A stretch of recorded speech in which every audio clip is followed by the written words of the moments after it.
नमस्कार, बिहार तक देख रहे हैं आप और आपके साथ मैं हूं हर्षिता सिंह।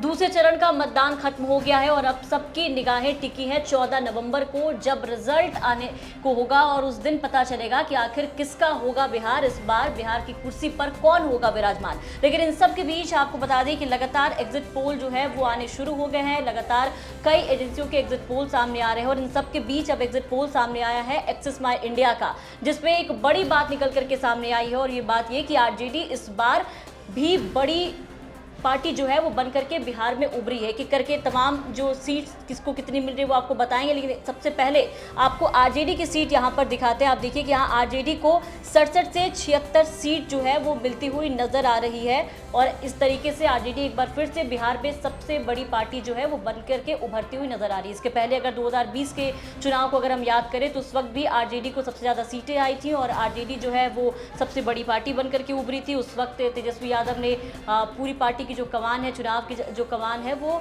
अकेले संभाल रखी थी और इस बार भी आरजेडी को बढ़त मिलती हुई नजर आ रही है। लेकिन अगर ओवरऑल सीट्स के बारे में अगर हम बात करें तो एनडीए को 121 से 141 सीट मिलती हुई नजर आ रही है, महागठबंधन को 98 से 118, जनसुराज को 0 से 2, एआईएमआईएम को 0 से 2 और अदर्स को भी 1 से 5 सीटें जो है वो मिलती हुई दिखाई दे रही है। अब एक एक करके अगर आपको सीटों के बारे में बताएं, बीजेपी को 50 से 56 सीटें मिलती हुई दिखाई दे रही हैं, जेडीयू को 56 से 62। अब यहाँ गौर करने वाली बात यह है कि जेडीयू की जो सीटें हैं वो इस बार बढ़ती हुई नजर आ रही हैं। पिछले बार 2020 के चुनाव को अगर हम याद करें तो 43 सीटें ही थी। एलजेपीआर को अगर हम देखें तो यहाँ 11 से 16 सीटें मिल रही हैं, हम को 2 से 3, आरएलएम को 2 से 4।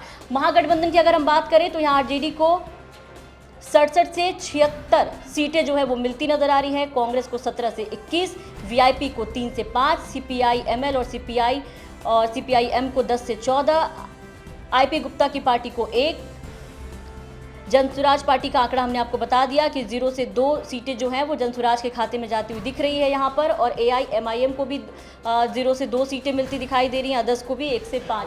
अब आपको बता दें कि ये फिलहाल ये तमाम चीज़ें जो सामने आ रही हैं वो एग्जिट पोल है, वो एग्जैक्ट पोल नहीं माना जाता है। सबको इंतज़ार है 14 नवंबर का कि आखिर उस दिन क्या होगा। आपको क्या लगता है किसकी सरकार बिहार में आ रही है? कमेंट सेक्शन में हमें ज़रूर बताएं। बिहार की तमाम खबरों के लिए आप बने रहे बिहार तक।